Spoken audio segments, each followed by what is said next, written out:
भगवते वासुदेवाय। ओम नमो भगवते वासुदेवाय। ओम नमो भगवते वासुदेवाय।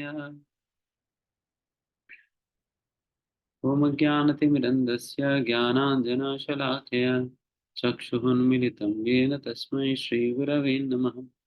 श्रीचैतन्यमनोभीष्टं स्थापितं येन भूतले स्वयं रूपः कदा मह्यं ददाति स्वपदान्तिकं। वन्देऽहं श्रीगुरून् श्रीयुतापदकमलं श्रीगुरून् वैष्णवांश्च श्रीरूपं साग्रजातं सहगण रघुनाथान्वितं तं सजीवं साद्वैतं सावधूतं परिजनसहितं कृष्णचैतन्यदेवं श्रीराधाकृष्णपादान् सहगण ललिता श्रीविशाखान्वितांश्च। हे कृष्ण करुणा सिंधु दीनबंधु जगतपते गोपेश गोपिका कांत राधा कांत नमोस्तुते। सप्त कांचन गौरांगी राधे वृंदावनेश्वरी वृषभानुसुते देवी प्रणमामि हरिप्रिये। वाञ्छाकल्पतरुभ्यश्च कृपा सिन्धुभ्यैव च पतितानां पावनेभ्यो वैष्णवेभ्यो नमो नमः। जय श्री कृष्ण चैतन्य प्रभु नित्यानंद श्री अद्वैत गदाधर श्रीवासादि गौरभक्तवृंद। हरे कृष्णा कृष्णा कृष्णा हरे हरे। हरे राम राम राम हरे हरे। नमो विष्णुपादाय कृष्णपृष्ठाय भूतले श्रीमते भक्तिवेदांत स्वामिनिति नामिने। नमस्ते सारस्वते देवे गौरवाणी प्रचारिणे निर्विशेष शून्यवादी पाश्चात्य देशतारिणे।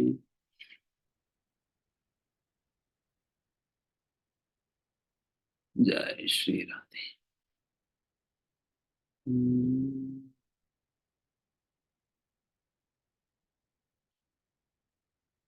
श्राद्धा गोविंद।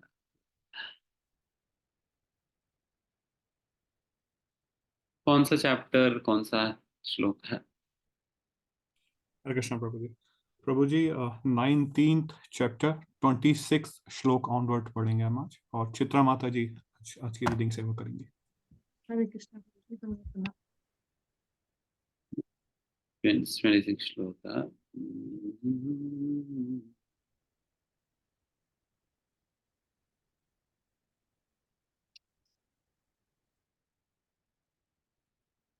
त्वन्द्वस्तवर्षं सुकुमारपादा करोरुबाह्वं च कपोलगात्रं चार्व्याक्यतो कोशन्न शतुल्यकर्णा शुभ्रौ वनानं कम्बु सुजातकण्ठम्।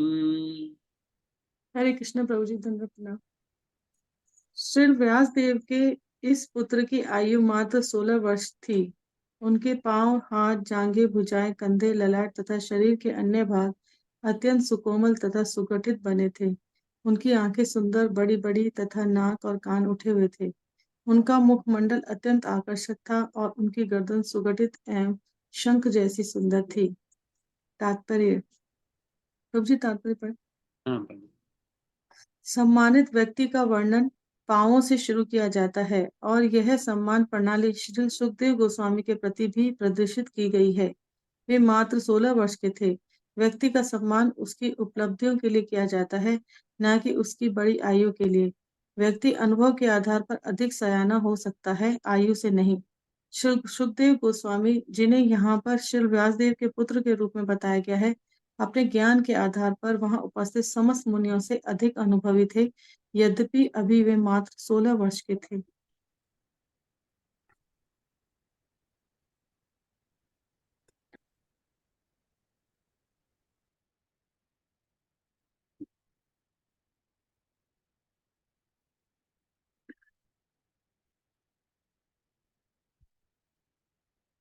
पहली बात तो यह है कि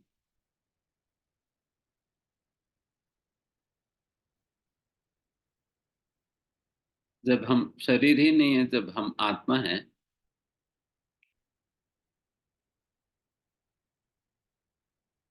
तब यहाँ पर सुखदेव गोस्वामी के शरीर के विषय में क्यों इतना वर्णन किया जा रहा है?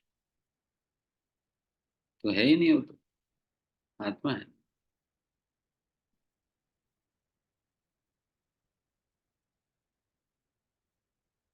प्रश्न समझ आ रहे?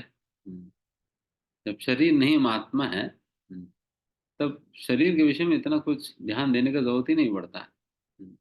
बट यहाँ पर तो सुखदेव गोस्वामी के शरीर के विषय में इतना वर्णन दिया जा रहा है कि हम्म, आंखें, बड़े बड़े आंखें हैं इस प्रकार की, रेज नोज है, ये है वो है करके बहुत सुंदर वर्णन किया जा रहा है। बहुत अच्छा। बिकॉज बात ये है ना कि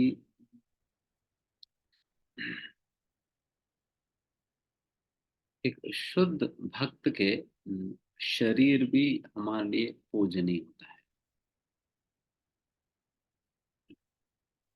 शुद्ध भक्त का शरीर भी हमारे लिए पूजनीय ही होता है। एंड एंड शुद्ध भक्तों के शरीर को भी साधारण नहीं माना जाता है। साधारण हम हमारे जैसे जिस प्रकार की शरीर है उस प्रकार से साधारण नहीं माना जाता है। शुद्ध भक्तों का शरीर भी दिव्य होता है और साथ ही साथ एक शुद्ध भक्त के शरीर भी हमारे लिए पूजनीय है और सेवा योग्य है। इसलिए गुरु के सेवा के संबंध में, वैष्णव के सेवा सेवा जो है, दो प्रकार की सेवा होता है। तो वाणी सेवा, दूसरा वपु सेवा।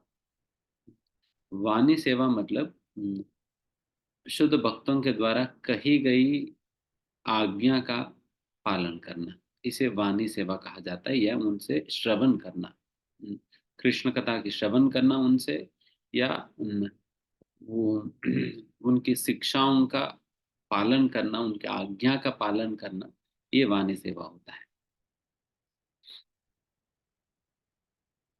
एंड वपु सेवा मतलब, वपु मतलब शरीर है। वपु मतलब शरीर है। उनकी शारीरिक स्तर पे जो भी सुविधाएं, जिस प्रकार की सेवाएं संभव है, उन सेवाएं देना, ये वपु सेवा होता है। हालांकि गुरु की इन सारी चीजों की जरूरत नहीं, हमें जरूरत है उनकी सेवा करने की। हमें जरूरत है उनकी सेवा करने की, हमें जरूरत है। उनको हमारी सेवा की कोई जरूरत नहीं है। जिस प्रकार से भगवान को हमारी सेवा कोई जरूरत नहीं है, नहीं ऐसा नहीं कि भगवान का आप भोग नहीं लगाएंगे तो बेचारे भूखे मर जाएंगे। 2-3 दिन से रोटी वोटी खाए नहीं, बेचारे कमजोर पड़ गया, अभी आप जल्द से जल्द कुछ रोटी वोटी नहीं खिलाएंगे ना, बेचारे मर जाएंगे। ऐसा तो स्थिति नहीं भगवान की। बट फिर भी हम भोग क्यों लगाते हैं? क्योंकि हमारे लिए तो मौका है। हमारे लिए तो मौका है, हमारे लिए जरूरत है भगवान को भोग लगाना। उसी प्रकार से जिस प्रकार से भगवान कृष्ण को हमारे सेवा की जरूरत नहीं पड़ता, फिर भी हम हमारे लिए मौका के रूप में देखकर हम उनकी सेवा करते हैं। उसी प्रकार से शुद्ध भक्तों का भी वपु सेवा, उनको किसी भी प्रकार की सुविधाओं से कोई लेना देना है ही नहीं। बट फिर भी हम अपना शुद्धिकरण के लिए और अपनी लाभ के लिए हम उनको सुविधाएं देते हैं, उनकी सेवा करते हैं। तो इस प्रकार से इसे वपु सेवा कहा जाता है। एंड ऐसा जो वपु है, जो शुद्ध भक्तों की, वो दिव्य होता है। वो हमारी तरह वो साधारण नहीं माना जाता है। इसलिए उस शरीर के हर एक अंग हमारे लिए पूजनीय है।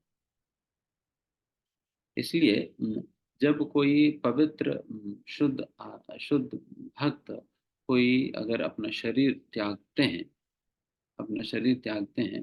अपनी लीलाएं समाप्त करते हैं, तब उनके शरीर को हम्म, आ, बाकी अन्य सनातन धर्म में जिस प्रकार से हम पालन करते हैं, उनके शरीर को जलाया नहीं जाता है। साधारणतः हम हिंदू सनातन धर्म के अंतर्गत हम जलाते हैं ना शरीर को, बट शुद्ध भक्तों के शरीर को जलाया नहीं जाता, बल्कि उसे दफन किया जाता है। बिकॉज वो अति पवित्र शरीर है, अति पवित्र शरीर है। जिस प्रकार से अभी हम देखिए, मतलब श्रील प्रभुपाद जी भी जब शरीर त्यागे थे, तब श्रील प्रभुपाद जी के शरीर को उस कैविटी में रखा गया था। एंड उसी प्रकार से हम अभी रिसेंटली हमने देखा परम पूज्य कदम कांड स्वामी महाराज, जिनकी कीर्तन अभी आप लोग सुन रहे थे, परम पूज्य कदम कांड स्वामी महाराज जी, वे भी जब अपना शरीर त्यागे थे, तब भी उनको इसी प्रकार से उसमें दफन किया गया, है ना। बिकॉज उनकी शरीर अति पवित्र है, वो जलाए नहीं जा सकते, जला नहीं जा सकते। तो इस प्रकार से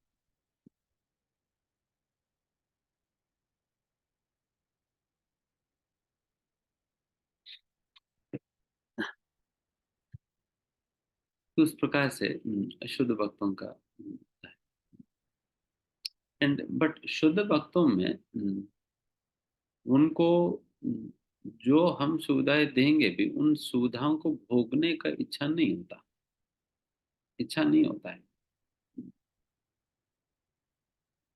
अगर बिकॉज अगर बिकॉज कुछ भी अगर कोई भोगने लगे देन फिर उसके साथ आसक्ति हो जाएगी, आसक्ति हो जाएगी। केवल शिष्य की मान रखने के लिए उसे स्वीकार करते हैं, उसे सम्मान करते हैं, उस अर्पण को सम्मान करते हैं, but he will not try to enjoy और एक्सप्लॉइट दैट फैसिलिटी। उस सुविधा को एंजॉय करने के, एक्सप्लॉइट करने का प्रयास नहीं करेगा। सिंपली अपने शिष्यों के द्वारा दिया हुआ ऑफरिंग को सम्मान करने के लिए will simply accept it. And फिर वो करेगा भी कैसे? हम्म, जितना असलियत में उनका अपना जीवन यापन करने के लिए जरूरत है उतना रखेगा, बाकी सारा वापस दान दे देगा। क्योंकि ऐसा कोई रिटर्न एग्रीमेंट तो नहीं है ना कि जो जो मैंने दिया वही यूज करना ही है करके। हम्म, दान दे देगा। वही तो ब्राह्मणों का गुण है, ददाति प्रतिगृह्णाति। हम्म, दान लेगा भी और दान दे भी देता है, दान दे भी देता है। तो इस प्रकार से एक ब्राह्मण की तरह एक उदार हृदय के साथ हमारे अर्पण को स्वीकार करते हैं, हालांकि उनको जरूरत नहीं होने पर भी स्वीकार करते हैं। एंड फिर उस अर्पण को दान दे देते हैं, दान दे देते हैं। This is what I really need for my living, बाकी मुझे जरूरत नहीं, देन फिर वो दान। तो उस प्रकार से होनी चाहिए। नहीं तो फिर गृहस्थ बन जाएंगे। तो गृहस्थ मतलब फिर वही ग्रहण करते करते करते यहाँ पर भी वार्डरोब भर जाएगी, गाड़ियाँ आ जाएंगी, ये हो जाएगी वो हो जाएगी, फिर गुरु मतलब सब कुछ दे। But this should not be the case ideally. And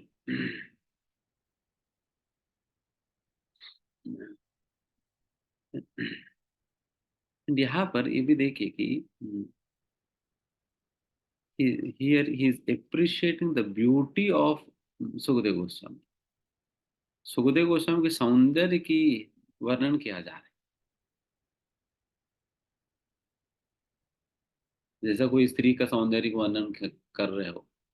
उस प्रकार सुखदेव गोस्वामी के सौंदर्य के वर्णन किया जा रहा है, उनकी पैरों से लेकर उनकी बाल तक, नाक, मुख तक, सारा हर अंग वर्णन किया जा रहा है।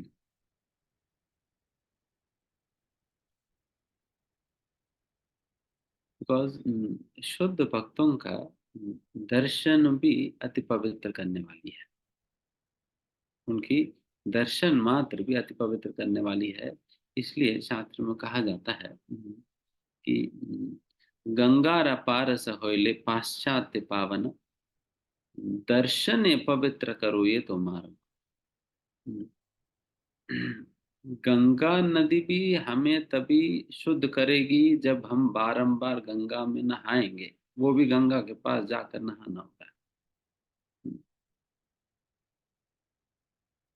बट शुद्ध भक्त ऐसे हैं, उनकी दर्शन करने मात्र से ही व्यक्ति शुद्ध होता है। उनके दर्शन करने मात्र से व्यक्ति शुद्ध होने लगता है।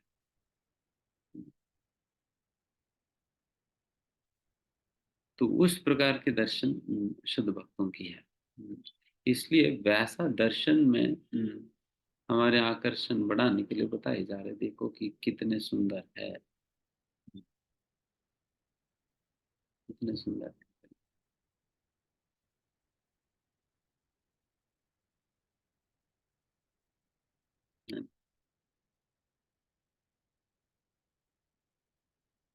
एंड दूसरी बात यहाँ पर ये भी है कि यहाँ पर सुखदेव गोस्वामी की सौंदर्य के वर्णन यहाँ पर उनकी पैरों से शुरू करा हुआ है। पैर से शुरू करके धीमे धीमे धीमे धीमे ऊपर के अंगों का वर्णन किया जा रहा है। तो यहाँ पर एक सदाचार है कि जब भी कोई सम्मानी व्यक्ति के दर्शन किया जाता है या उनकी अ, उनके रूप का वर्णन भी किया जाता है, देन फिर हम उनकी पैरों से शुरू करते हैं।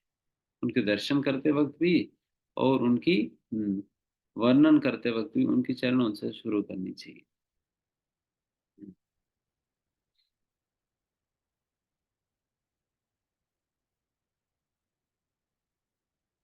एंड एंड शुद्ध भक्तों के चरणों का बहुत बड़ा महत्व है। इसलिए जब शुद्ध भक्तों को संबोधित भी किया जाता है, उनकी चरणों को ही दिखाते हुए संबोधित किया जाता है। हम्म, जैसे हम कहेंगे, अगर उनको स्वागत करेंगे, हमारे घर पे आइए, उनके मुंह को दिखाकर नहीं कहते, उनके चरणों को दिखाकर कहते हैं, आप हमारे घर में पधारिए।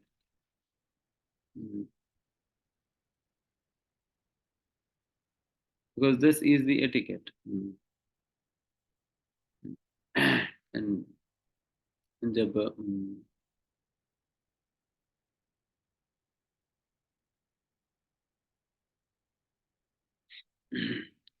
जैसे उदाहरण के लिए साधारण लोगों के विषय में नहीं, जब महान भक्तों के विषय में अगर कोई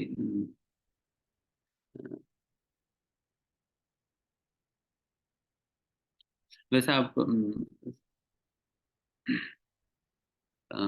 शुद्ध भक्तों की संबोधन, उनको संबोधित करना या उनको स्वागत करना, इनवाइट करना इत्यादि, ये सारा में उनको उनके नाम से इत्यादि इत्यादि संबोधित नहीं किया जाता है। रादर उनकी चरणों को ही संबोधित किया जाता है। पदार्पण करिए, पदार्पण मतलब आप अपना चरण रखिए। तो उस प्रकार से उनके चरणों को ही रेफर किया जाता है। तो उस प्रकार से शुद्ध भक्तों के साथ व्यवहार करने की शैली है जो यहाँ पर सिखाए जा रहे हैं।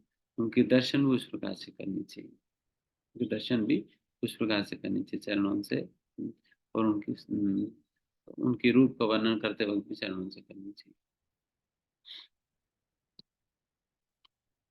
शुद्ध भक्तों के चरणों का खूब महिमा है।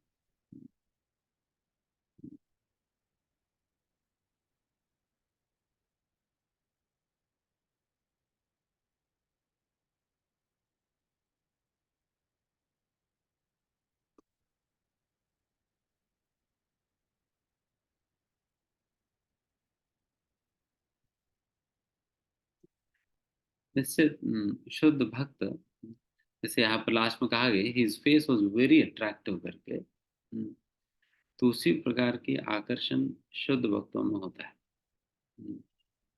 पता नहीं, एक विशेष कांति, तेज या प्रभाव उनकी पर्सनालिटी में होता है।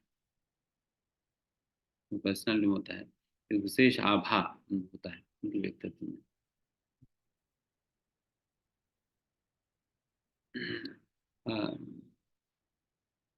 वो ग्रेविटी सेंस हो जाता है। जैसे आप श्रील प्रभुपाद जी को देखिए, उनकी पर्सनालिटी में कितना ग्रेविटी होता है, कितना ग्रेविटी होता है। मतलब लगता है कि सही में इस व्यक्ति में वजन है, बातों में दम, को देख कर एक आभा है। प्रभुपाद जी जब फ्लाइट से उतरते भी थे, सभी के सभी दंडवत प्रणाम करते, सभी सैकड़ों लोग, जो जो जो प्रभुपाद को जानते भी नहीं, वो लोग भी झुक जाते थे। तो उस प्रकार की एक ऑरा है। एंड वो उस प्रकार के कपड़े पहनने से, उस प्रकार कॉस्ट्यूम या वो कुछ नहीं है। Simple their presence itself is so grave and this thing. And यहाँ पर सुखदेव गोस्वामी का पर्सनालिटी उसी प्रकार की है, very attractive face.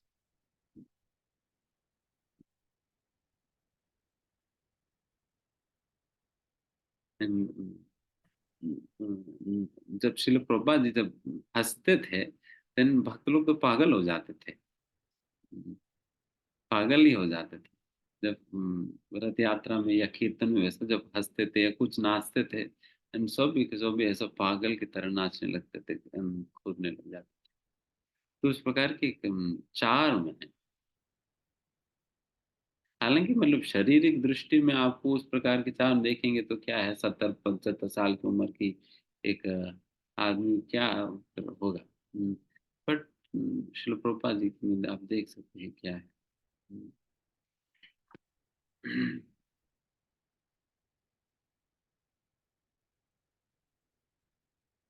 And lastly जैसे यहाँ पर बता रहे हैं, a person is not honoured for his age, उनकी उम्र ज्यादा मैटर नहीं करता है, बट उनकी उनकी अनुभव, his realizations actually what matter, उनकी साक्षात्कार। यहाँ पर अगर सुखदेव गोस्वामी के जो अनुभव है वो बहुत बहुत गहरा है, हम्म, बहुत गहरा है। यहाँ पर इसलिए बताया जा रहा है, वहां पर उपस्थित जितने भी ऋषि मुनि थे, उन सभी वो सभी तो बहुत बड़े बड़े उम्र वाले थे, कोई सैकड़ों सालों से जी रहे हैं, कोई हजारों सालों से हैं। यहाँ तक भी व्यासदेव इतने नारद मुनि सभी लोग थे। बट फिर भी यहाँ पर बताया जा रहा है कि जो सुखदेव गोस्वामी के जो अनुभव जो है वो सुपीरियर है, वो सुपीरियर थे। इसलिए जिस प्रकार के अनुभव और उस अनुभव से जो साक्षात्कार उन्होंने एकत्रित करा है, जो साक्षात्कार उन्होंने पाया है, that is what actually makes a person glorious, important and elderly. That is what makes a person. तो उस प्रकार के अनुभव इसमें है। इसलिए हालांकि ये सारा कथा तो सुखदेव गोस्वामी ने व्यासदेव से ही सुना है। सुखदेव गोस्वामी व्यासदेव सारा कथा सुनाई, भागवत कथा। बट वही भागवत जब सुखदेव गोस्वामी कैसे सुना है करके भागवत में बताया जाता है, स्वानुभाव, स्व अनुभव, अपने स्व मतलब अपने अनुभव, अपने एक्सपीरियंस को जोड़कर उन्हीं ही बातों को दोहरा रहे थे, उन्हीं उसी कथा को अपने एक्सपीरियंस को जोड़ के उसी कथा को दोहरा।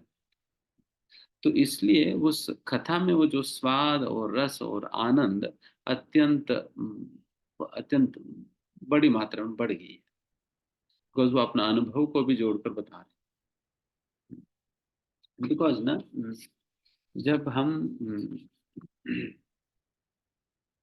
कथा को वैसे ही रट्टा मारकर हम एक तोते की तरह सुनाएंगे तो उसमें वो स्वाद नहीं होगा, या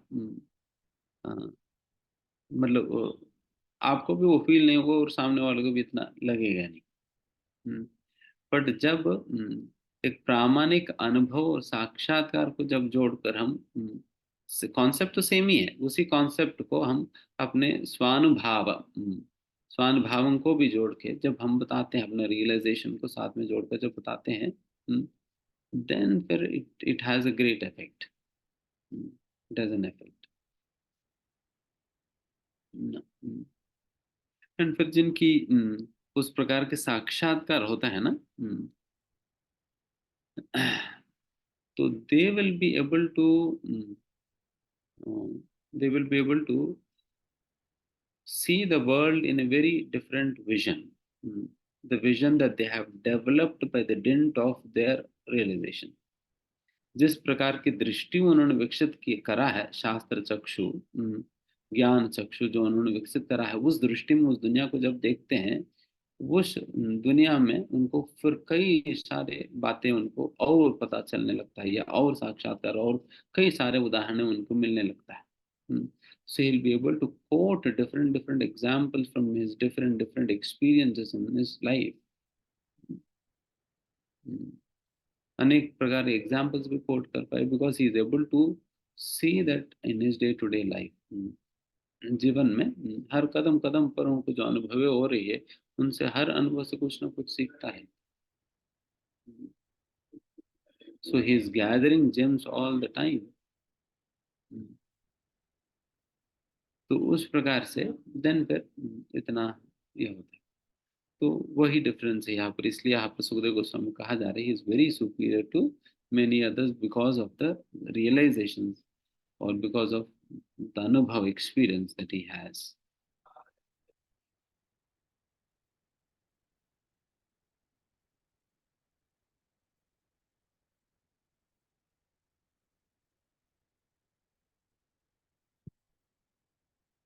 निगूढजत्रं प्रथितुङ्गवक्षसम् आवर्तनाभिं बलिवल्गुधरं च दिगम्बरं वक्त्रविकीर्णकेशं प्रलम्बबाहुं स्वम् अमरोत्तमाभम्।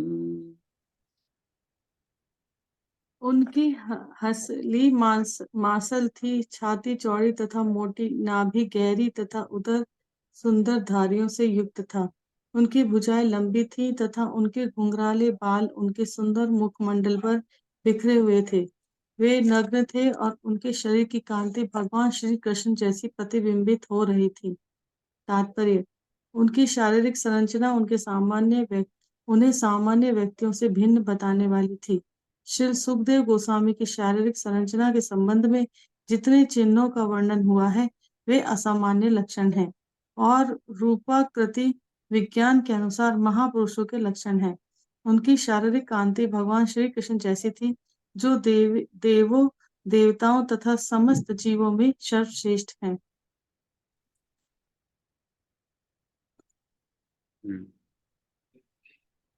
जैसा जो जिस प्रकार की शरीर की सुखदेव गोस्वामी के शरीर के वर्णन जो यहाँ पर किया जा रहे हैं, इस शरीर के सिम्टम मतलब एक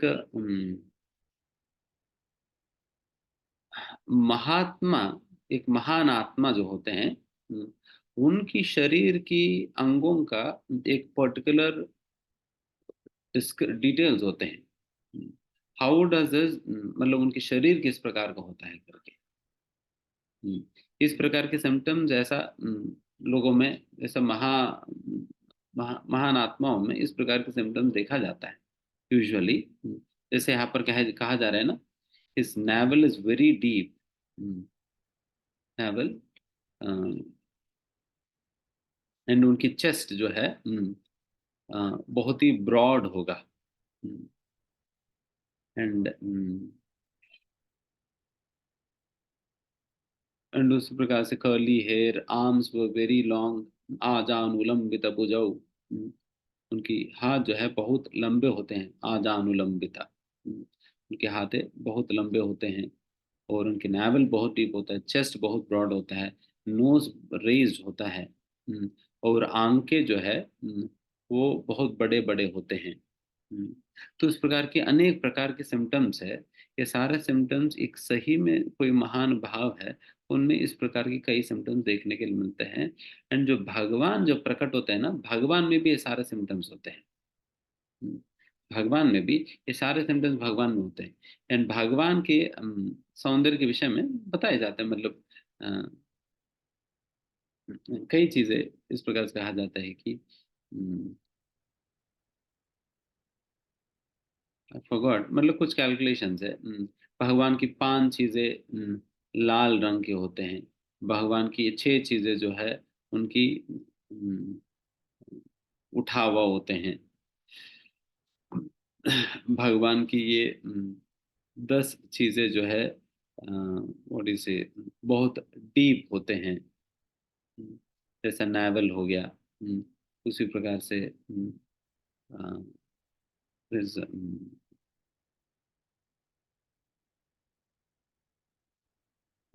हिज वॉइस, इस प्रकार से और भी कई चीजें होते हैं। तो इन दैट वे, एंड कुछ चीजें बहुत ग्रेव होते हैं। सो इन दिस वे भगवान के शरीर का वर्णन होता है। उसी में कुछ सिम्टम्स जो है एक महान भाव में भी दिखाई देते हैं, एंड वही सिम्टम्स की यहाँ पर वर्णन किया जा रहे हैं कि, एंड फिर वो उसी सिम्टम्स के अनुसार बहुत मैच करता है जो सुखदेव गोस्वामी के शरीर के सारे सिम्टम्स जितने भी बताए जा रहे हैं।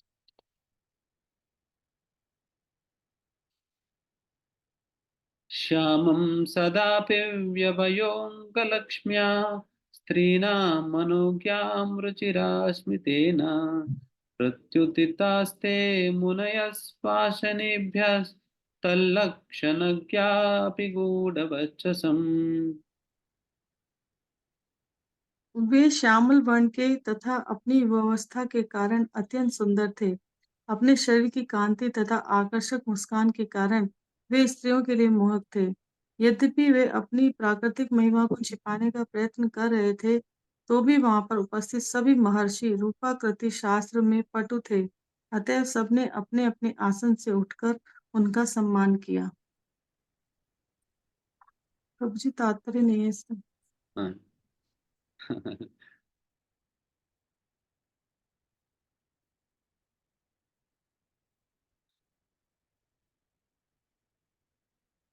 वो श्यामले थे। और बहुत आकर्षणीय थे।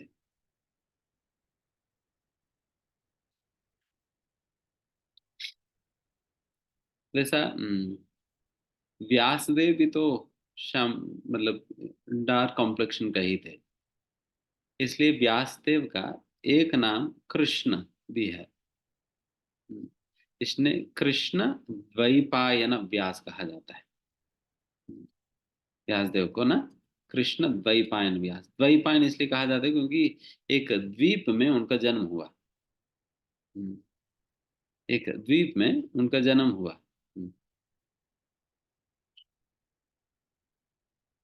एक प्रकार से नाव में ही जन्म हो गया व्यासदेव का, नाव में चलते चलते नाव में जन्म हुआ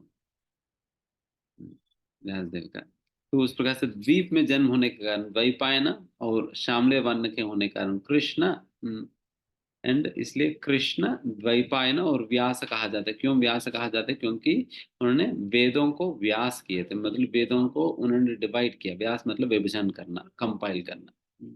उन्होंने वेदों को कंपाइल किए थे, विभाजन किए थे, इसलिए वे वेद व्यास बन गए थे। एंड एक प्रकार से कंप्लीट नाम कृष्ण द्वैपायन व्यास कहा जाता है। तो ये सुखदेव गोस्वामी भी श्यामले वर्ण के थे। उसी पिताजी के पुत्र है श्यामल।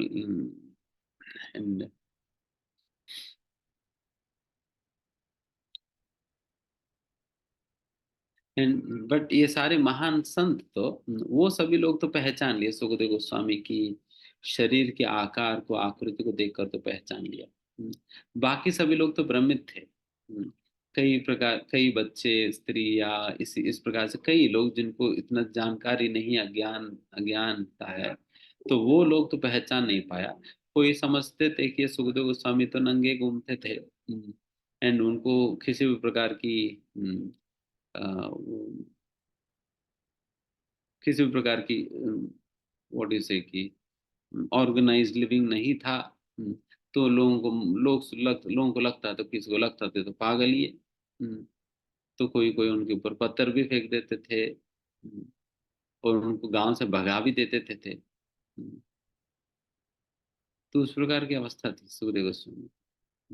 एंड फिर वो इस प्रकार से चलते चलते आ रहे थे।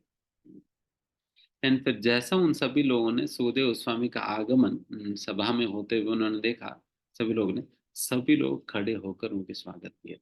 ये नहीं देखा है कि ये तो, अरे ये तो मेरे से उम्र में तो छोटा है। ये नहीं देखा, हालांकि ये 16 साल के ही थे सुखदेव गोस्वामी। इन बाकी सभी लोग तो बहुत बड़े, उनकी पिता की, उनकी दादा की और परदादा की उम्र के थे सभी लोग। उस प्रकार की उम्र के लोग होने के बावजूद ये सभी के सभी वहां पर खड़े होकर उनके स्वागत कर रहे थे, बिकॉज ऑफ हिज रियलाइजेशन, उनके साक्षात्कार। इसलिए असलियत में जो हमारी भक्ति में, मतलब हमारे आध्यात्मिक में कमाए, तो हमारे साक्षात्कार से पता चलता है, हमारे साक्षात्कार है।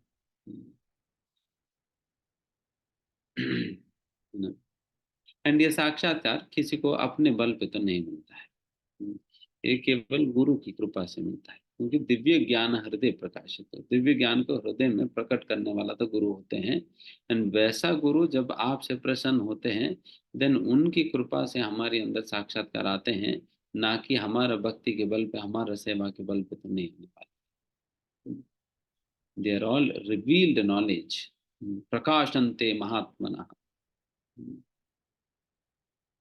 महात्माओं के द्वारा हृदय में प्रकाशित होता है दिव्य ज्ञान। एंड जब उनकी कृपा होती है तो इन पर प्रकाशित करेंगे। सविष्णुरातोतिताय आगताय तस्मै सपर्यां शिरसा जहार। ततो निवृत्ता हि अबुधा स्त्रियो अर्भका महाशनेशोपविवेश पूजितः। महाराज परीक्षित, जिन्हें विष्णु रात अर्थात सदैव विष्णु द्वारा रक्षित के नाम से भी जाना जाता है, उन्होंने मुख्य अतिथि श्री सुखदेव गोस्वामी का स्वागत करने हेतु अपना मस्तक झुकाया। उस समय सारी अल्पज्ञ स्त्रियां तथा बालकों ने श्री सुखदेव गोस्वामी का पीछा करना छोड़ दिया। सबसे सम्मान प्राप्त करके श्री सुखदेव गोस्वामी अपने श्रेष्ठ आसन पर विराजमान हुए। तात्पर्य: उस सभा में श्री सुखदेव गोस्वामी के आगमन पर श्री व्यासदेव, श्री नारद मुनि तथा अन्य कुछ ऋषियों के अतिरिक्त सभी लोग खड़े हो गए और महाराज परीक्षित ने इस महान भगवत भक्त के समक्ष साष्टांग दंडवत प्रणाम किया। श्री सुखदेव गोस्वामी ने भी सभी से, विशेषकर अपने पिता तथा नारद मुनि के समक्ष गले मिलते हुए हाथ मिलाकर, सिर हिलाकर तथा झुककर स्वागत का उत्तर दिया। तब उन्हें सभा का मुख्य आसन प्रदान किया गया। जब राजा तथा मुनि इस प्रकार से उनका स्वागत कर रहे थे, तो गलियों के बालकों तथा अल्पज्ञ स्त्रियां जो उनके पीछे पीछे चले आ रहे थे, आश्चर्य तथा भय से स्तंभित रह गए।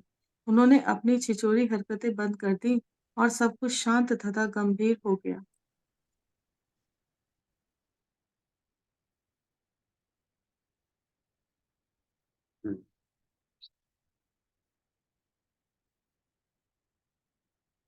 उस प्रकार से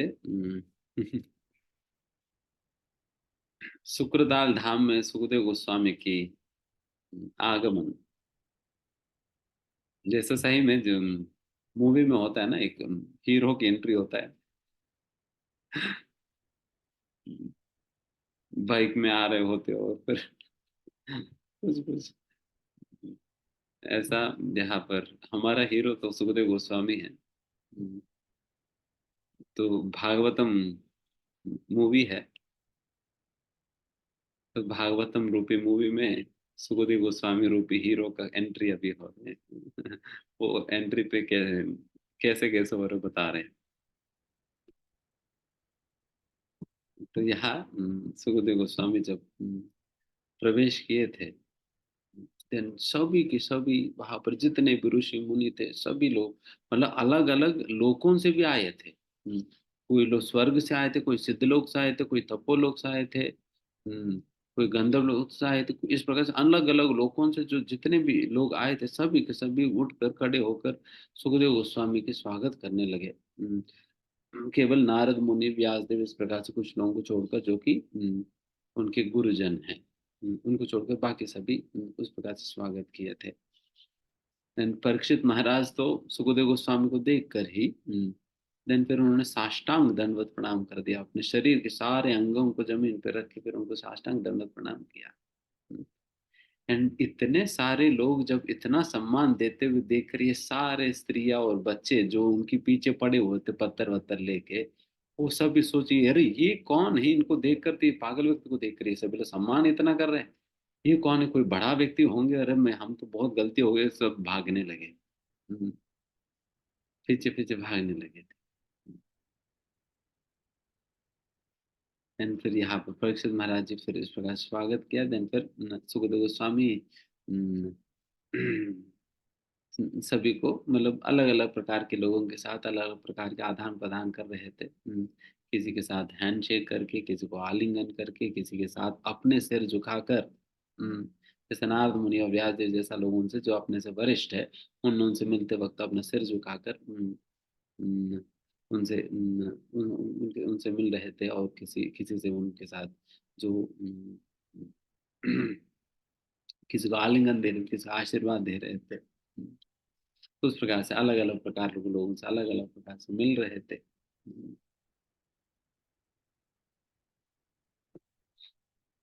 एंड मतलब सोचे, मतलब उनको सभी लोगों के मतलब बिल्कुल व्यास गद्दा दिया हुआ था।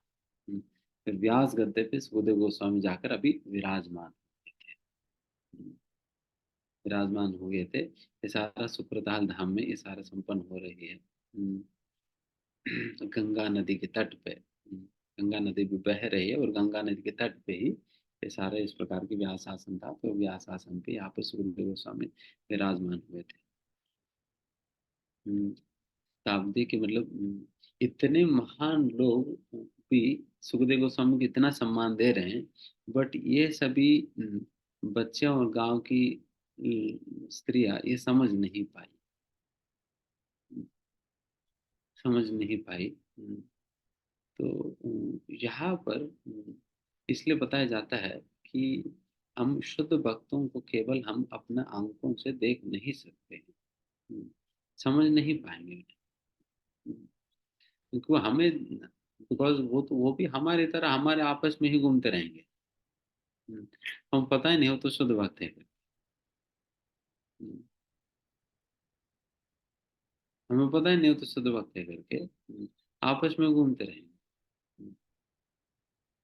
तो इसलिए ध्यान रखना होगा जब आप लोग आपस में एक दूसरे के साथ डीलिंग कर रहे हैं, सोच लेना कि कोई ना कोई शुद्ध भक्त होंगे बीच में।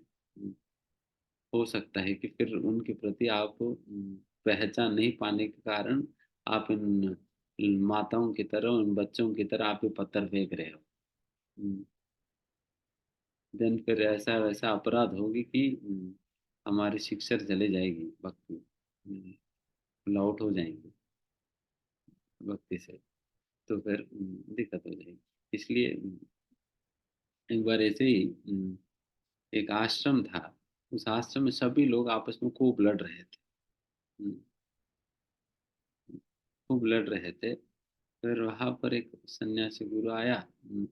फिर वो उस दिन फिर उन्होंने सभी, फिर वो आते ही सभी लोग उनके पास, वो आश्रम वाले सभी पहुंच गए। फिर सभी लोग एक दूसरे के ऊपर कंप्लेंट करने लगे कि महाराज जी देखो ये करता है। उन्होंने कहा कि इन्होंने ये करता है। तो उस प्रकार सभी लोग एक दूसरे के ऊपर कंप्लेंट कर रहे थे। देन इतना कुछ होने के बाद देन फिर उस दिन, फिर अगले दिन सुबह उठे थे। देन फिर महाराज जी ने सभी लोगों को मीटिंग बुलाया, आओ सभी साथ। हम्म, सभी को बुलाया, फिर सभी को बताया देखो कल आप लोगों की बात सुनकर मैं बहुत सोचते सोचते जब सो गया था, देन भगवान हमारे सपने में आए थे। भगवान हमारे सपने में आए थे और एक बहुत ही महत्वपूर्ण बात कह कर गए। क्या कहे थे? यही बात कह कर गए कि इस आश्रम में इन्हीं 5 भक्तों में कोई एक व्यक्ति तो शुद्ध भक्त है। एक व्यक्ति तो शुद्ध भक्त है, बट कौन है ये नहीं बताया। बट इतना तो बताया कि इन्हीं 5 में से कोई एक है।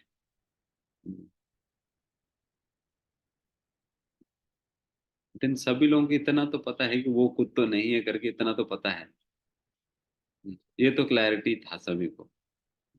तो इसका मतलब मैं नहीं हूं तो बाकी चारों में से कोई ना कोई होगा फिर। हम्म, तो फिर सभी सतर्क हो गए, प्रभु जी पर पता नहीं, प्रभु जी आप तो नहीं है आप तो नहीं करके बा- तब से आश्रम में सभी लोग फिर एक दूसरे की अपमान करना छोड़ दिया। तो पता नहीं अभी चारों में से कौन वैसे शुद्ध भक्त निकलेगा। फिर उनकी चरणों पर अगर अपराध हो जाएगी तो सारा भक्ति बह जाएगी। तो फिर तो इसलिए फिर बहुत ही संभाल कर फिर सभी एक दूसरे के साथ व्यवहार करने लगे थे। तो उस प्रकार से जब हम भी एक दूसरे के साथ व्यवहार करते हैं, हम तो शारीरिक स्तर पे ही हम देख लेते हैं कि ये थोड़ी होगा शुद्ध भक्त, बट पता नहीं, हम्म, पता नहीं कोई भी हो सकता है शुद्ध भक्त। इसलिए सभी के साथ सभी को सम्मान देते हुए बहुत ही सतर्कता के साथ सभी एक दूसरे के साथ डील करनी चाहिए। किसी को हमें नीचा नहीं करनी चाहिए, बहुत रिस्पेक्टफुल वे में एक दूसरे के साथ हमें व्यवहार करनी चाहिए, है ना। It should not be like केवल हम हम्म, हम्म, केवल हम जिनसे हम कनेक्टेड है, जो हमारे काउंसलर है या हमारा लीडर है, केवल उन्हीं को ही हम सम्मान देंगे। वही एक भक्त है करके, ऐसा तो नहीं। हम्म, ऐसा तो नहीं। सभी को ही हमें उचित सम्मान देकर व्यवहार करनी चाहिए। चाहे गृहस्थ हो, ब्रह्मचारी हो, जो भी सन्यासी हो, जो भी हो, स्त्री हो, पुरुष हो, सभी को उनके उनके स्तर के अनुसार उचित सम्मान देकर बहुत ही अपराध से बचते हुए सभी के साथ एक दूसरे के साथ व्यवहार करनी चाहिए। हम्म, है ना।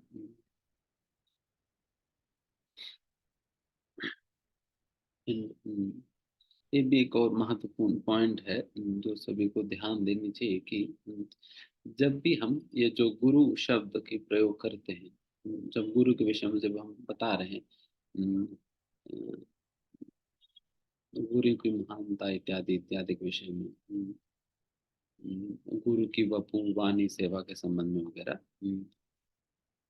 तो जब गुरु की पोजीशन में कभी भी आप कई बार लोग ये गलती करने लग जाते हैं कि जस्ट बिकॉज मैं रेगुलरली प्रवचन दे रहा हूँ, इसका मतलब ये नहीं हुआ कि मैं गुरु बना। मैं गुरु के सर पे हूँ, तो उस प्रकार से नहीं सोचना चाहिए। I am not in the position of a guru. Rather हम एक गुरु की सेवक के रूप में उनको मदद कर रहे हैं। गुरु के एक सेवक के रूप में हम उनको मदद कर रहे हैं। तो हम गुरु नहीं है, ना कोई भक्त वृक्षा लीडर हो, ना कुछ है। ना कोई गुरु है, ना कोई गुरु माता है, ना कुछ है। बिकॉज ये गुरु जो शब्द है, ये बहुत बहुत भारी शब्द है, जो कि हर किसी के लिए इसकी प्रयोग नहीं किया जा सकता है। हम्म, चाहे मैं भी हूँ, तो मेरे लिए भी कभी इसकी प्रयोग नहीं करनी चाहिए। तो उस प्रकार की धारणा भी नहीं होनी चाहिए कि हम गुरु है करके।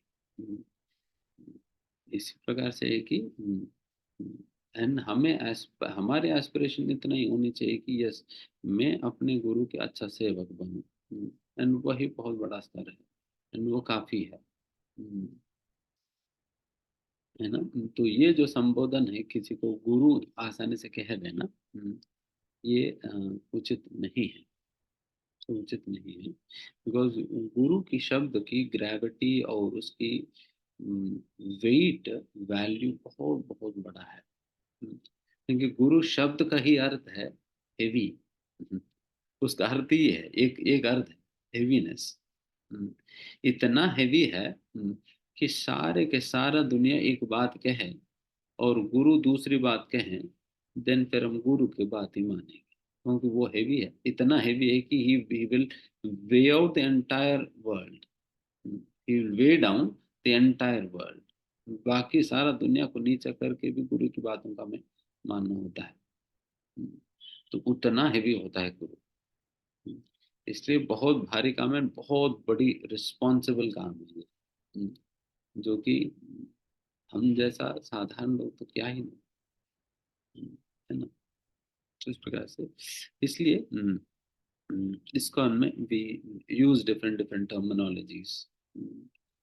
गुरु है, काउंसलर है, फैसिलिटेटर है, तो उस प्रकार की टर्मिनोलॉजी यूज करते हैं। वहाँ तक ही सीमित है, वहाँ तक ही सीमित है। तो this is how we refer to, and this is how we, है ना। एंड इसलिए जितने भी बातें आप गुरु के लिए लागू होते हैं, वो हम जैसे लोगों के ऊपर तो लागू नहीं किया जा सकता, है ना।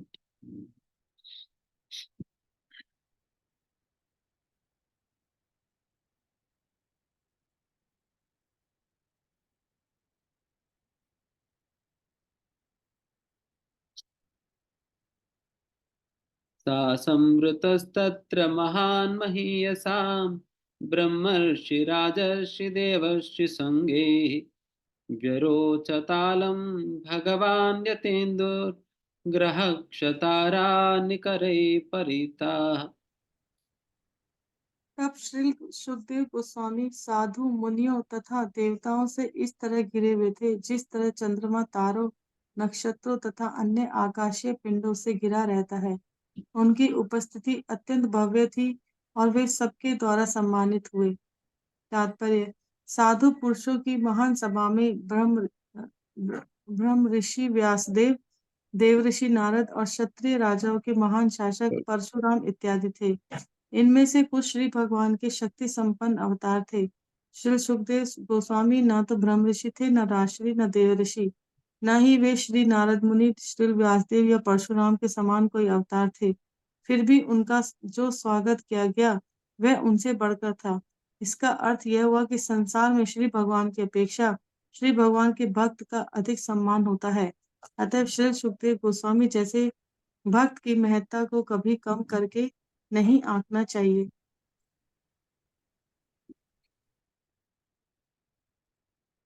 तो यहाँ देखो कि ये सभी भी थे।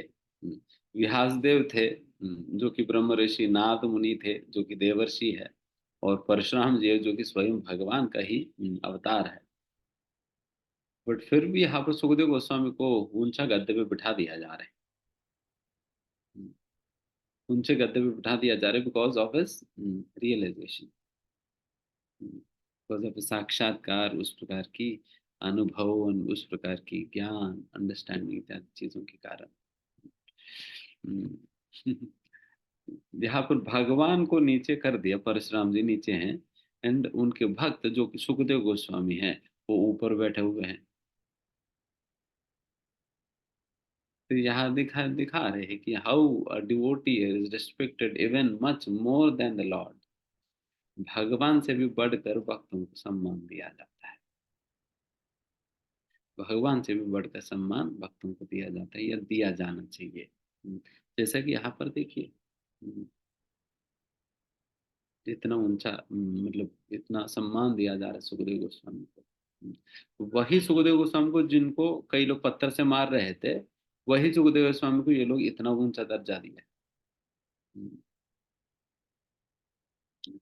बस यही है ना, जिन्होंने पहचाना नहीं, उनके लिए गोली के बराबर है। एक मार्बल गोली के बराबर है। जिन्होंने पहचाना है उनके लिए डायमंड है। डायमंड को अगर मान लो मैं पहचान नहीं पाया, वो तो गोली खेलने वाला थोड़ा सा ये रहेगा बस। अगर मैं पहचान लिया तो दिन पे पता चल गया तो डायमंड है करके। उसी प्रकार सुखदेव गोस्वामी भी, कुछ लोगों ने पहचान नहीं पाया, कुछ लोग पहचान लिए थे। भक्तों को कितना सम्मान दे रहे हैं ये भी बात आप देख सकते हैं।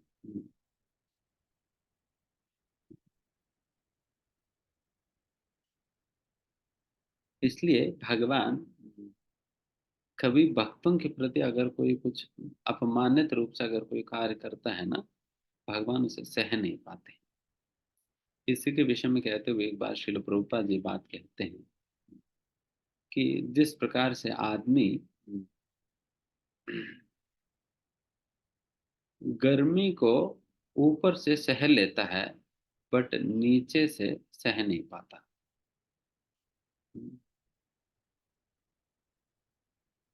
ऊपर जितना भी तेज धूप है सिर पे हम कई बार सह लेते हैं, बट अगर नीचे फर्श जब गर्म हो जाता है, व्यक्ति फिर ब्रेक डांस करने लगता है, नाचने लगता है। फिर वो चल नहीं पाएगा, वो सहा नहीं जाता है। उसी प्रकार से भगवान, उनके ऊपर जितना भी अपराध है ऊपर से वो सह लेते हैं, बट अगर उनकी चरणों के आश्रय लिया हुआ अगर भक्तों के प्रति अगर किसी ने अपराध किया तो फिर भगवान तो फिर डांस करेंगे ही। क्योंकि ऐसा डांस करेंगे कि सभी लोग उसमें कुदेल देंगे, क्रश कर देंगे। जैसा द्रौपदी के प्रति, पांडवों के प्रति अपराध करने के कारण कौरवों को क्या हाल कर दिया भगवान ने। बेचारा अर्जुन छोड़ना चाह रहे, बड़ा भगवान ने माना नहीं, नहीं इनको मारना ही मारना है, तुम मारो नहीं तो मैं मरवाऊंगा। तुम हो तो मार लो, नहीं मारेंगे था तुम मेरे पास कई विधान में मार, मैं मरवा दो, कोई दिक्कत बट इनको तो मरना ही। तो फिर छोड़ा नहीं, सभी लोग ऐसा ऐसा पकड़ पकड़ कर मारे थे।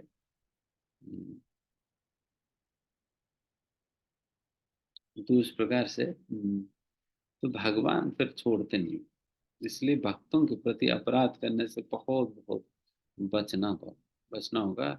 उसके लिए यही उपाय है, समझ लेना कि कोई ना कोई शुद्ध भक्त है बीच में,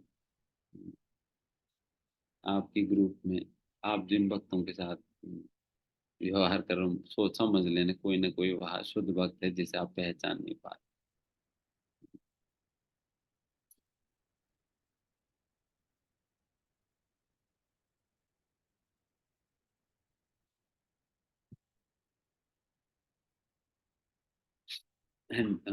ये भी है, जैसा जब राजसू यज्ञ हुआ था युधिष्ठिर महाराज की,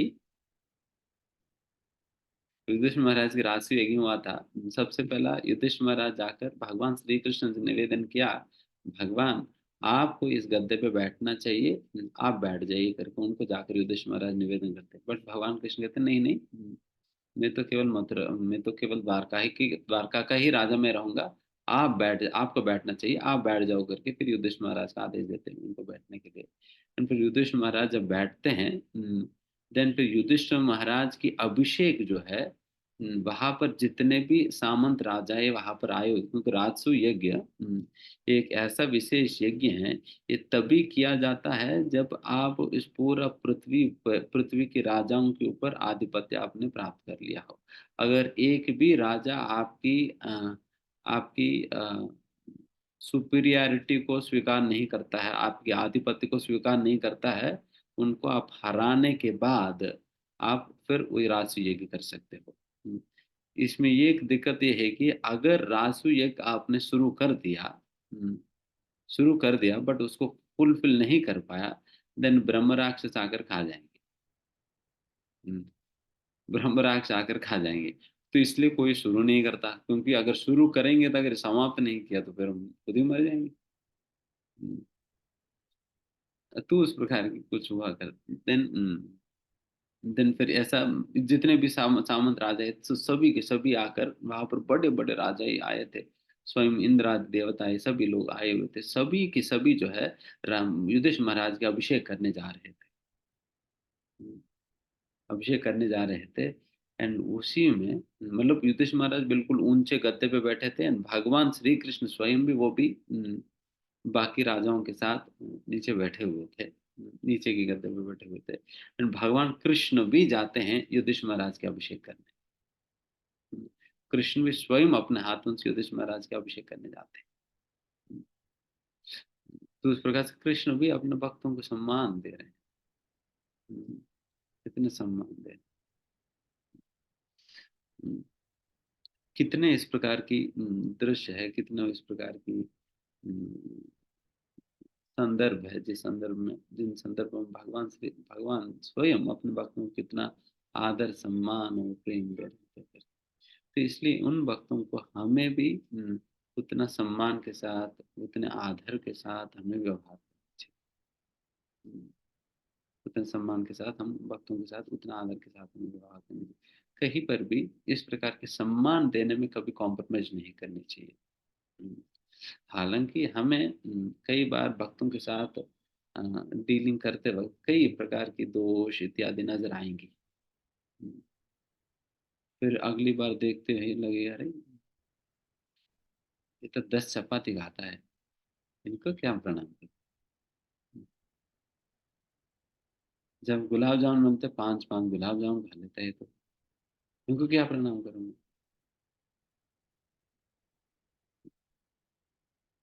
तो जब कई बार ऐसा दोष दृष्टि आ जाता है,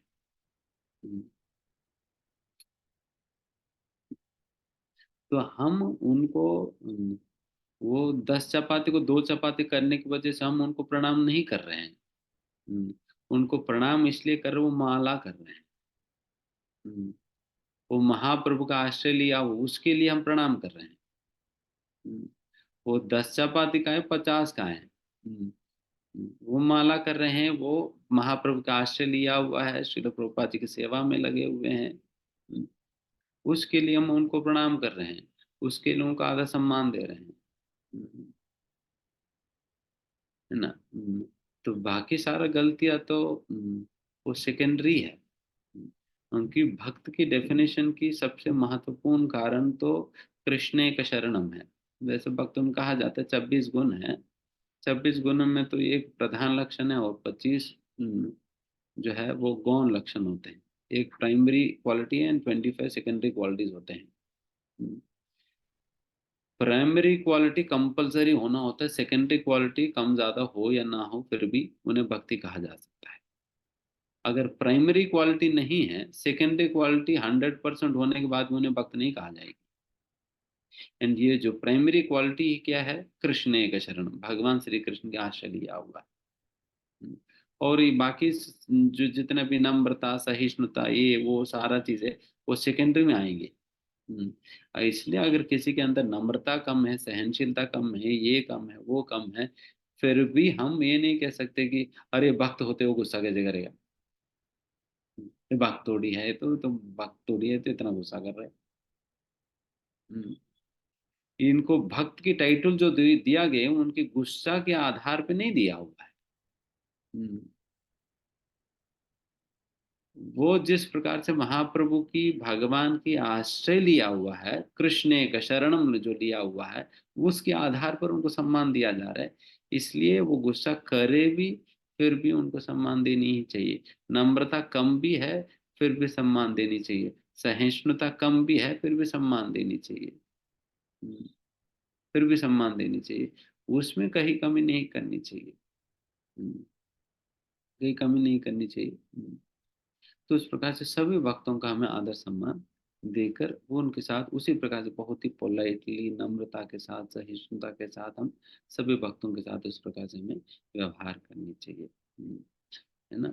कभी कहीं पर भी डिसरिस्पेक्टफुल डीलिंग्स नहीं होनी चाहिए, डिसरिस्पेक्टफुल डीलिंग्स नहीं होनी चाहिए। एंड बिल्कुल भी ग्रज और हेट्रेड नहीं होनी चाहिए, द्वेष करना, द्वेष करना ये बिल्कुल नहीं होना चाहिए। द्वेष करना मतलब ऐसे ही कि it is like carrying a burning charcoal within our heart. अगर मानो कि मेरे को जलता हुआ लोहे में किसी के ऊपर फेंकना चाहूं, किसी से मैं द्वेष करता हूं, उनको मैं फेंक कर मारना चाह रहा था, तो उसके लिए मेरे पास जलता हुआ लोहा है। तो अभी बात यह है कि वो जलता हुआ लोहा दूसरे के ऊपर फेंकने को पहले आपको पकड़ना पड़ेगा ना। हम्म, जब आप पकड़ेंगे सबसे पहले आप खुद ही जलेंगे, खुद ही जलेंगे।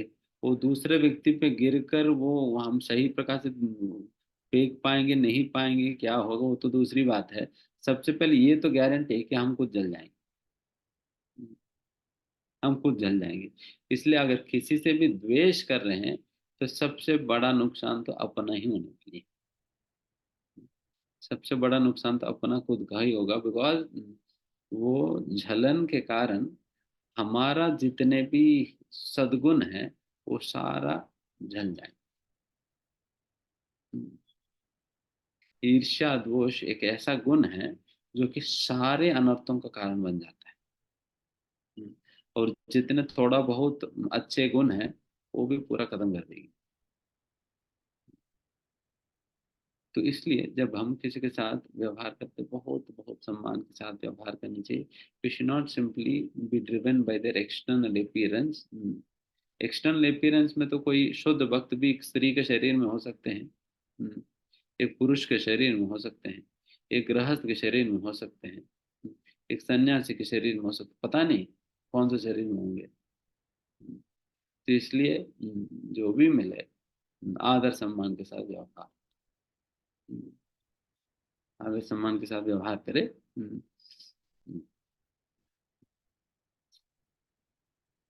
है ना। तो इस प्रकार से यहाँ पर ये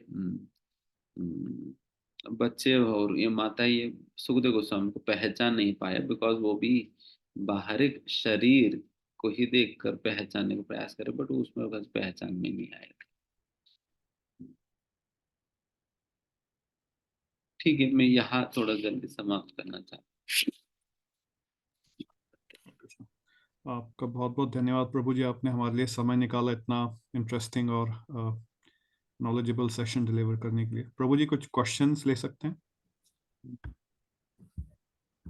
2 क्वेश्चंस लेते हैं। जी प्रभु जी। जैसा कि प्रभु ने कहा है कि आज सिर्फ हम 2 प्रश्न लेंगे। जिन भी भक्तों को प्रश्न पूछना है कृपया अपना प्रश्न पूछे, वर्चुअल हैंड रेस करें। हरे कृष्णा हरे सुचिता माता जी अनम्यूट करें और अपना सवाल पूछें। हरे कृष्णा प्रभु जी, दंडवत प्रणाम। प्रभु हाँ, जी, मुझे आज कोई क्वेश्चन नहीं पूछना है, बट मुझे आपको कोटि कोटि धन्यवाद करना है कि आपने ग्रेटर नोएडा वेस्ट के डिवोटीज के लिए यहाँ पे इतना अरेंजमेंट कर दिया 1 साल में कि अब अकेला वो फील नहीं होता है। मतलब पूरा एसोसिएशन आपने प्रोवाइड करा दिया, इतने भक्ति रिक्शा और सब कुछ। सच में प्रभु जी, दिल से बहुत-बहुत धन्यवाद। वरना 2022 तो बिल्कुल अकेला गया है मेरा चैंटिंग या हर फेस्टिवल पे। बट 2023 कृष्णा की कृपा से और आपकी कृपा से बहुत ही अद्भुत गया है। मतलब कोई वर्ड्स ही नहीं है इसके लिए प्रभु जी। हर फेस्टिवल आपने सारे यहाँ करवा दिए। ये सारा तो आप ही लोगों का मेहनत है। आप ही मेहनत कर रहे हो और उसके फल भी आपको मिल रहे हैं। सो जहाँ संगति नहीं है वहाँ संगति प्रचार करके बनाएंगे, फिर उन्हीं का संगति हम लेंगे। तो वही आप लोग कर रहे हैं, बहुत सुंदर है। कोटि-कोटि धन्यवाद प्रभु जी। हरे कृष्णा, दंडवत हरे प्रणाम। Krishna. Yes. Thank you so much Suchita माता जी, आपने हम सभी के जो फीलिंग्स है वो प्रभु जी से एक्सप्रेस किए। Thank you sir so much. Pooja माता जी अनम्यूट करके अपना सवाल पूछे।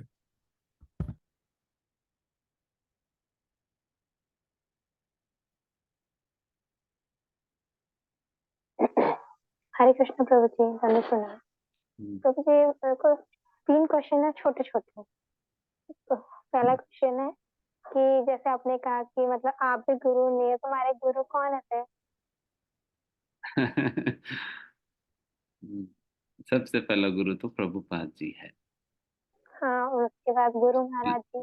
पहले गुरु तो प्रभुपाद जी है। फिर उसके बाद प्रभुपाद जी का शिष्य और जितने भी इस्कॉन जी बीज के द्वारा प्रमाणित गुरुजन हैं, वो सभी हमारे लिए शिक्षा गुरुओं के रूप में हैं। और उनमें से जिनसे हम दीक्षा प्राप्त करेंगे फिर वो हमारा दीक्षा गुरु बनेंगे। ठीक है। ओके, तो मतलब आप हमारे शिक्षा गुरु है ना मतलब? हम शिक्षा गुरु भी नहीं है, बिकॉज जो गुरु के स्तर पे जो होते हैं वो शिक्षा गुरु होते हैं। हम जो होते हैं, हम एक काउंसलर हो सकते हैं, मेंटर हो सकते हैं, और आपके सेवक हैं। तो पर हम जैसे किसी को इंट्रोड्यूस करते तो हम ऐसे बोलते हैं प्रभु जी हमारे एक शिक्षा गुरु है। शिक्षा गुरु नहीं कह सकते हैं, काउंसलर कह सकते, काउंसलर मेंटर या शिक्षक कह सकते हैं। ठीक है। अच्छा, तो जो दूसरा क्वेश्चन ये है, जैसे आपने कहा कि शुद्ध भक्त मतलब कोई भी हो सकता है, पर क्या शुद्ध भक्त में भी अनर्थास होते हैं? शुद्ध भक्तों में अनर्दास नहीं होते, तभी तो शुद्ध कहा जाता है। ओके। तभी तो शुद्ध कहा जाता है। एंड एंड जब गुरु की बात भी जब हम कहते हैं, ये जरूर नहीं कि गुरु पूर्ण रूप से शुद्ध ही होना होगा करके। अगर पूर्ण रूप से शुद्ध है तो बहुत ही अच्छा है। अगर पूर्ण रूप से शुद्ध नहीं होने पे भी एक व्यक्ति गुरु की स्तर को या पोजीशन को ले सकते हैं। वो किस आधार पे? परंपरा के साथ बहुत स्ट्रांगली जुड़ने के कारण, परंपरा के साथ बहुत स्ट्रांग कनेक्शन होने के कारण, उस परंपरा के बल पे एक व्यक्ति थोड़ा बहुत कमियां भी है, फिर भी वो गुरु की पद स्वीकार करके लोगों की उद्धार करने के लिए वो आगे बढ़ सकते हैं। प्रभु जी लास्ट क्वेश्चन है कि अगर जैसे हमें मतलब किसी के प्रति अपराध हो जाए, किसी माता जी प्रभु जी, तो हम उनसे कैसे क्षमा मांगे? हम्म। बेस्ट है आमने सामने जाकर जिस प्रकार से सची माता ने अद्वैत आचार्य से क्षमा मांगी है, तो वो कभी पढ़ना। तो सची, कभी कभी चीज डिफिकल्ट हो, फिर सामने जाके ना मांगते हैं। हाँ, जब उस प्रकार से सामने जाकर मांगने में बहुत दिक्कत होता है, देन फिर फोन पे मांग सकते हैं। अगर फोन पे भी मांगना बहुत दिक्कत हो रहे, देन मैसेज से मांग लेना। कम से कम किसी न किसी प्रकार से शुरू तो करनी चाहिए। जब एक बार मैसेज हो जाता है, देन फिर थोड़ा सा धैर्य आ जाता है, अभी तो कोई बात नहीं, फोन पे भी मांग लेते हैं। हम्म, फिर फोन पे भी मांग लें, फिर उसके बाद सामने भी आने पे, अरे प्रभु जी क्षमा कर देना, गलती हो गई। Thank you sir. Hare Krishna Prabhu. Thank you so much, माता जी, for that wonderful question. प्रभु जी ने जैसे कहा, तो आज हम सिर्फ 2 प्रश्न ले पाएंगे। सो पंकज प्रभु जी, क्षमा कीजिएगा, अगले सेशन में आपका क्वेश्चन हम लेंगे, पाक करके रखें। आइए हम सभी प्रभु जी को धन्यवाद करते हैं, प्रभु जी के उत्तम स्वास्थ्य और आध्यात्मिक उन्नति इन प्रगति की कामना करते हुए, प्रभु से प्रार्थना करते हुए कि हमारे ऊपर अपनी विशेष कृपा ऐसे ही बनाए रखें। हरे कृष्णा कृष्णा कृष्णा हरे हरे, हरे Ram Ram Ram Hare Hare. Thank you so much प्रभु जी। आप सभी ने अपना कीमती समय निकाला, हमारे साथ जुड़े, अपना एसोसिएशन हमें प्रदान किया। इस सभी के लिए आपका बहुत बहुत धन्यवाद। अगले सेशन में भी आपसे जुड़ेंगे।